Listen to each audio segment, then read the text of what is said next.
Сайн уу залуусаа? Сайн уу монголчуудаа? Бүгдээрээ сайхан наацсан уу?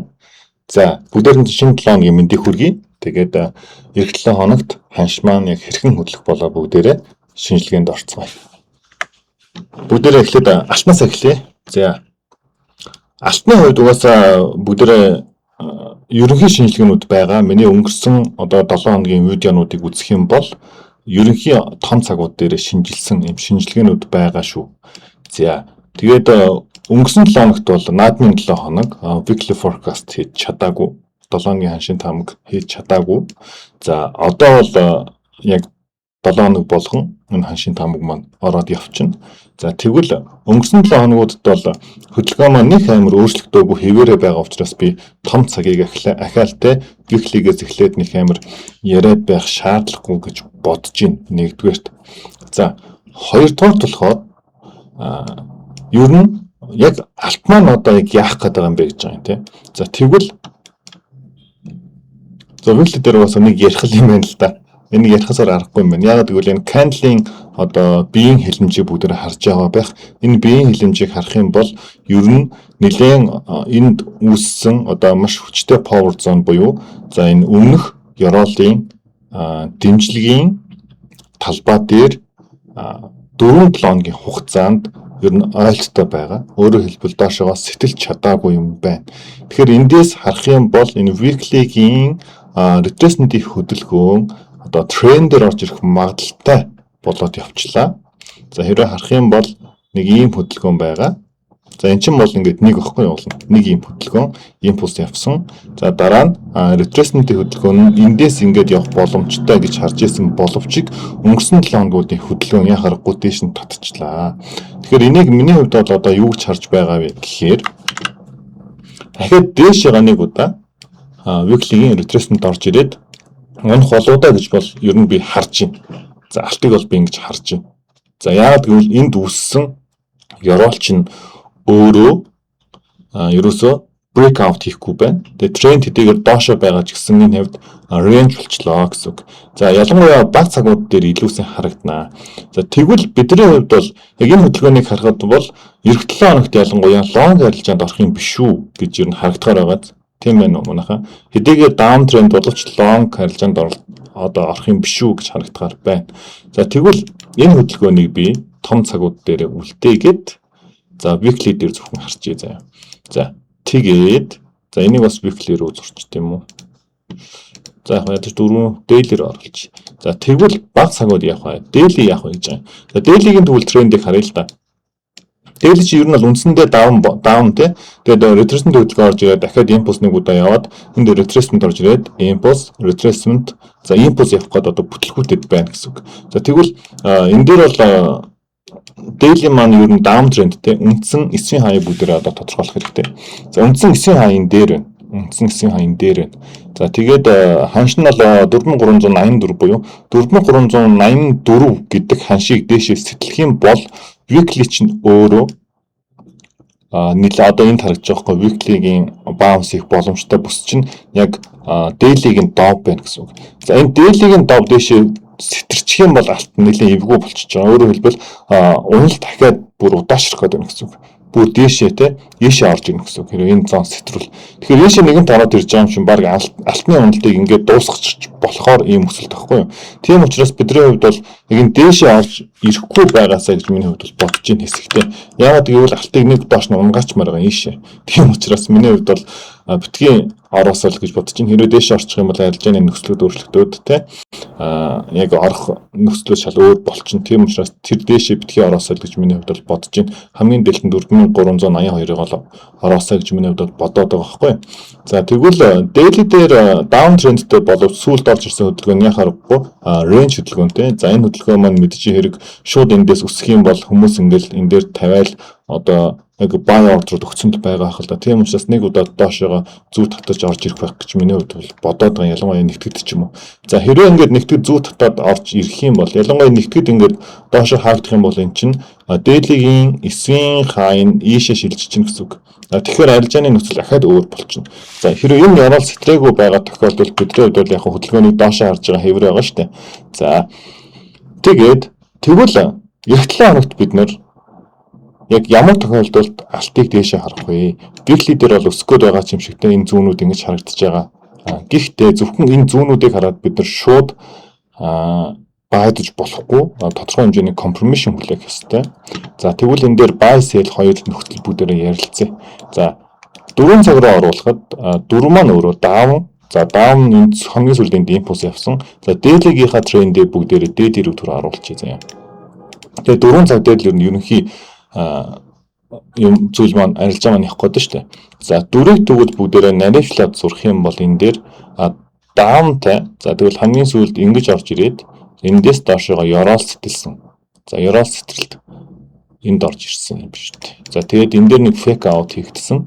За тэгвэл юу гэж үзэх вэ гэхээр эндээс ер нь 4 чинь өөрөө бас нэлээд нотой. Буюу дээшээ ороод ирсэн байгаа юм байна. За тэгвэл энэ дээрс ер нь би алтан дээр сэлтмэрг байна.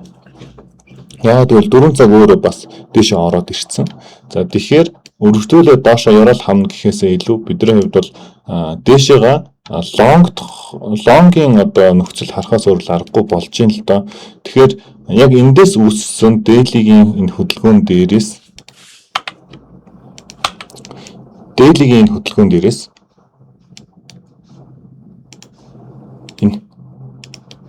энэ орой чинь 4 дээр яаж гарч байна. Тэгээд алтан дээр амар хэцүү болчих юм байна. Би яг гой компромишн тэр гаргая ч юм уу, яг арилжааны нөхцөл өгье гэж ботсон ч гэсэн энэ дээр амар хэцүү нөхцөл байдалтай байна л да алт. Тэгэхээр 4 цаг дээр эндээс яах аргагүй дээшилсэн юм шиг харагдаад байгаа байхгүй юу? Ойлт хийсэн. Энэ ёроолоос ахаад нэг баунс хийсэн. Тэгэхээр энэ ёроол чи өөрөө нэмэгдээд маш хүчтэй спорт зон болчлоо. За ингээд маш хүчтэй спорт зон болсон учраас миний хувьд бол баг эндээс лонг шалгахад бол нэг амар буруутахгүй харагдаад байна. За ингэж лонг шалгахад бол хэрхэн лонг шалгах уу гэхээр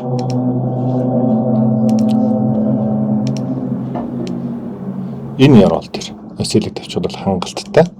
За тэгээд дээшээ эхний ээлжинд дээшээ ер нь лонг шалгачихд бол нэг амар асуудалгүй харагдаж байна манайхаа. За эсэлийн хувьд бол нэг 3953 гэдэг. За яагаад ингэж юм уу гэхээр би тайлбарлая заяа. 4 цаг чинь өөрөө маш хүчтэй энэ дээр импульс гаргаж ирээд за тэгэнгүүт яг хэдийгээр даун тренд руу шилжсэн гэж харагдаж байгаа боловч за энийг хараараа ингээд доош нэг импульс хийнгүүтээ энэ retracement хийгээд ийшээ нэг fake out хийгээд за энэ fake out нь дээшээ өссөн учраас энийг ер нь бол яг fake out гэхээс илүү энэ дээр хүмүүсийн янз бүрийн ордруудыг нь хамангуудаа за дээшээгээ хавруу шилжсэн харагдаад байна гэсэн. Тэгэхээр 4 цаг чи өөрөө үргэлжлээд өсөх гээд байгаа юм шүү дээ гэдэг зүйлийг энд илтгэж чинь гэсэн. Миний хувьд бол ингэж одоо хардж байна. За тийм учраас миний хувьд бол эх 7 хоногт баг эндээс шууд өсөлтөд ороод ирэх юм болов гэд хардчлаа. 4 цаг өөрөө дээш яваа учраас тэгээд дээли даун байгаа ч гэсэн тийм.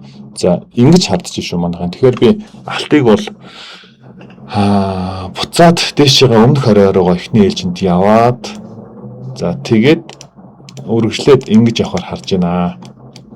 За тэгвэл ямар ч хэсэг эхний ээлжинд энэ хөдөлгөөнийг бол бид нар одоо бол тааж мэдэхгүй шүү дээ. Ягаад гэвэл яг энэ орой дээр хөдөлгөөн ирээд ямар шүүхэн реакшн үзүүлэх юм гэдэг чинь маш чухал. Ягаад гэвэл энэ орой чинь өмнө нь маш хүчтэй даралт тулаад өгсөн орой учраас энэ дээр бол бид нар ямар реакшн үзүүлэхийг мэдэхгүй.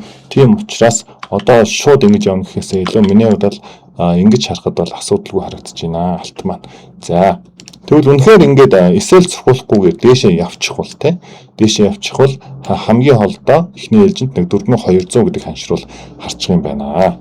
За тэгвэл шорт яаж орох вэ гэж байна. Шорт амар хэцүү байна. Яг тэгвэл хэдийгээр daily маань даун шүү дээ. Бүгдээрээ мэдчихэж байгаа.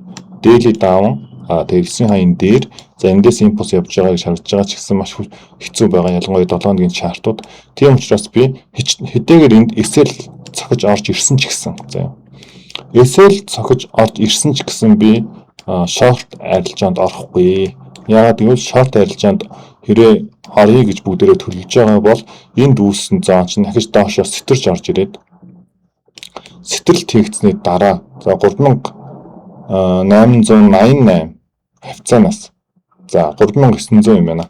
3900 гэдэг ханш руу орж ирэх юм бол би шорт харж эхэлнэ. Тэгээд даун байгаа ч гэсэн тэр болтол шорт харахгүй алтан дээр.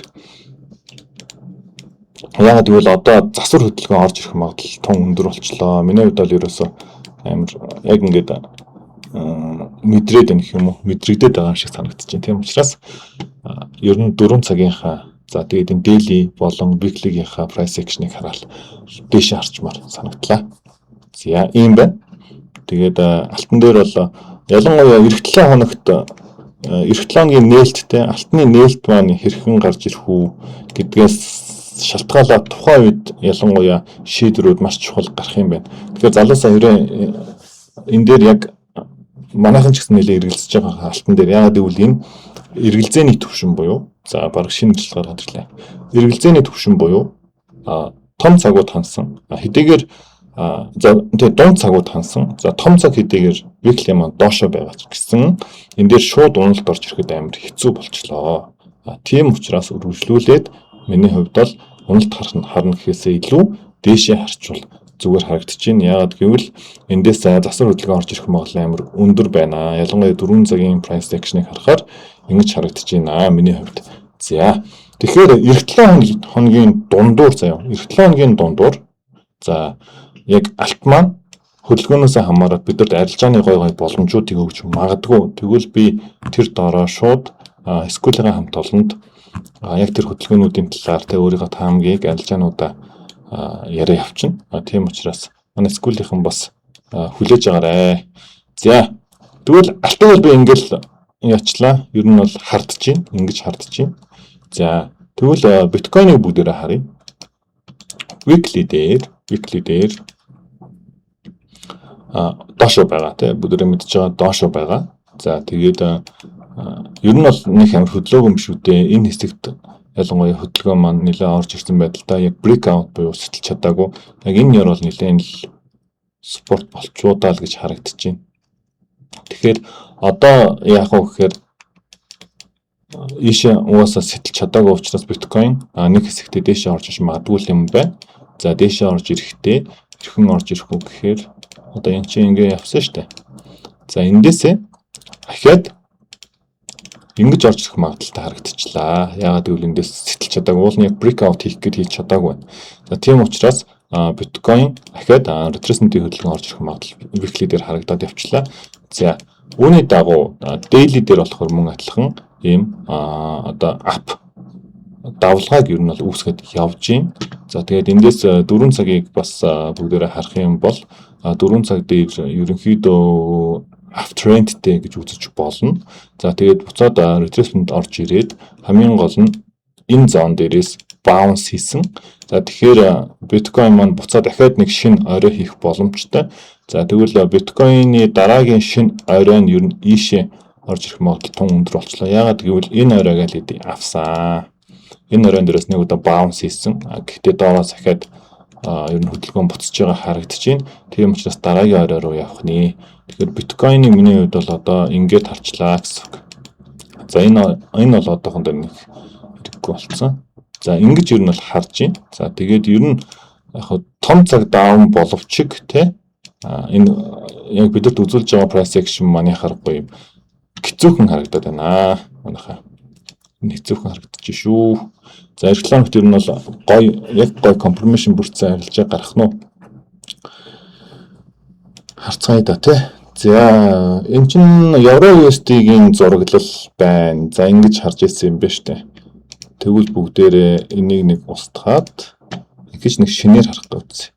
За daily маань өөрөө downтай. За daily-гийн одоо resistance болж байгаа талбай энд харагдаж байна. За resistance zone гэдэг нь талбай чинь.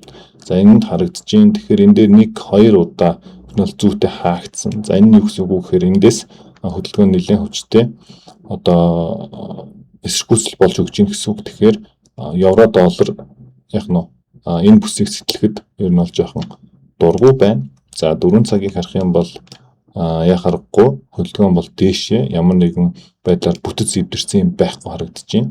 За тэгээд ер нь бол range маягийн те. Тэгэхээр энэ дээр 30 минутын дээр ямар нэгэн трендing одоо бүтэц центр хараад ер нь бол баг дими. Яагаад гэвэл 4 цаг өөрөө бас нэлээд range маягийн явцсан учраас энэ дээр бол яг бага цаг руу оруулаад бид нар алдаад байгаа. Өөрөөр хэлбэл иймэрхүү range хөдөлгөөн дээр ялангуяа бага цаг дээр трендийн бүтц ерөөсөө бид нар харж болохгүй. Тэгэхээр евро доллар арилждаг хүмүүсийн хувьд бол яг энэ бүс нэлээд боломжийн бүс байж болох юм байна шүү л гэж би хэлмээр байна. Тэгэхээр гэтээ бүр амар нарийн одоо юу эхлэхэд хэцүү байна уу би. Ер нь бол амар энэ зах зээл жоохон ядаргаатай болчихжээ. За эндээс угаасаа ер нь бол доошо. Тэгэхээр энэ бүсээс ер нь бол бид нар шорт харж эхлүүл нэлээд боломжийн харагдаж байна. Тэгээд дараагийн зон руугаа бид нар харж болох нэ. За тэгэхээр эндээс дараагийн зон руу бид нар харж болж байна гэсэн үг. За тэгвэл pound yen-ийг бүгдээрээ харъя. За pound yen-ийг ч өмнө бас range гээд хоёр юу зурчлээсэн юм байна л да. Тэгээд pound yen-ийн хувьд бол ер нь түүхийг бүгдээрээ харуул энд маш хүчтэй өсөлт орж ирээд те. Тэгээд за өсөлт орж ирээд маш хүчтэй уналтыг үзүүлсэн. За тэгээд monthly дээр ялангуяа downtrendтэй хിവэрээ байсан байна. Weekly-г харъя. Weekly-г харахад ингэж орж ирээд эндээс хангалттай бүтэц эвдсэн юм байна. Тэгэхээр маш цэвэрхэн ингэж явсан. За ер нь weekly дээр monthly ер нь бол одоо up руу шилжиж байна. За up руу шилжиж байгаа шалтгаан нь гэсэн чинь энд үүссэн энэ оройч monthly-гийн эсвийн хаа явахгүй юу. Тэгэхээр pound yen ч өөрөө яг том цагаараа буюу monthly-гоороо ер нь трендээ эвдэх шат руугаа орж байна. За энийг юу гэж үзэж байна вэ гэхээр yen ер нь бол тогтмол унсан хിവэрэ байгаад явцдаа тий. Унсан хിвэрэ байх юм байна. Буюу pound ингэж өссөн хിвэрэ байх юм байна гэдгийг бид нар бол илтгэж гин гэсэн үг. За тэгвэл weekly time frame чинь өөрөө uptrendтэй. За энэ uptrend үүсчихсэн энэ оройнууд нэлээд одоо дугуйр алтай доошоо нэг retracement хийх гэдэг юм шиг харагдсан боловч өмнөх оройнуудаас сэтлээд гараад ирсэн. За ялангуяа эндээс breakout хийнгүүтээ retest хийгээд дээш явцсан байна. За энийг бүгдээр харах юм бол яг энд үүссэн support маш хүчтэй support болж өгнө. Тэгэхээр эх 7 хоногт бидний хувьд бол pound yen дээр өргөжлүүлээд long гарахад бол нэг юм асуудалгүй. Ялангуяа 4 цаг дээр ийм трендээр орж ирж байна. Өөрөөр хэлбэл хараа ингээд. За энэ тренд чинь яг нь дээшээ breakout хийгээд орж ирэх үед буюу up руу шилжих үед бидний хувьд бол арилжааны нөхцөл боломж маш гоё бүрднэ гэсэн үг. За ядаж өмнөх орой тэгээд дээшээ. За тэгээд эндээс ялангуяа бидний хувьд харах юу бол за ядаж нэг хасах 27 ч юм уу те ийшээ харчиж болж байна. За тэгвэл өмнөх түүхүүдээ бүгдээрээ нэг хараа үзчихье да. Бүр харагдах юм алгаа бүр дээшээ. Энэ бол амар гоё өсөлт бол орж ирэх гээл юм да. Маш хүчтэй өсөлтүүд орж ирэх гээд байна. Эхний ээлжинд бид нар бол нэг ийм өсөлтийг бол харцгаад бол боломжтой харагдаад шүү өнөхөө. За pound yen эх 7 хоногт боломжтой. Euro USD хай. За Euro USD яг арилждаг хүмүүс нь бол хай. Pound yen бол нэлээд гоё боломжтой арилж байгаа зэрэг магадлалтай. За биткойныг би бас жоохон хэцүү байна. За буцаад retracement орж ирсний дараа long гэж үзэх хөө бас хэцүү. Энэ орой сэтрэхгүй бол яг long confirmation гарахгүй. Биткойныг миний хувьд бол эх 7 хоногт арилжахгүй юм байна.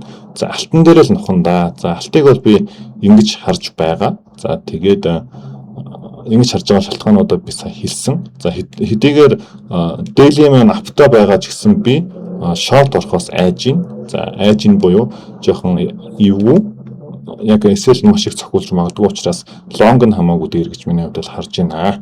За энэ залуусаа тэгээд нэлээд удаан ярьлаа.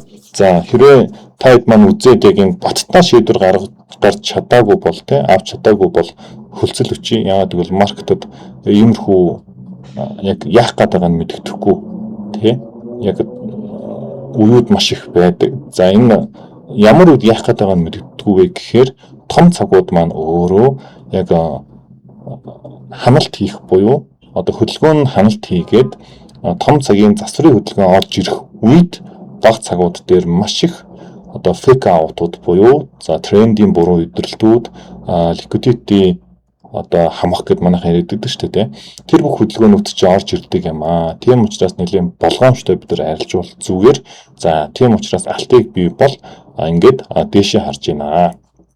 За энэ байна залуусаа тэгээд 7 хоногийн дундуур скул дээрээ яг нарийн шинжилгээнүүдийг тэгээ гой хөдөлгөөн гарч ирвэл нарийн шинжилгээнүүдийг хий. Тэгээд бүгдээрээ амралтаа дуусгаад ажилда тий арилжаанд за ар гэдлүүга бүгдээрээ анхаарлаа хандуулж байгаа байх.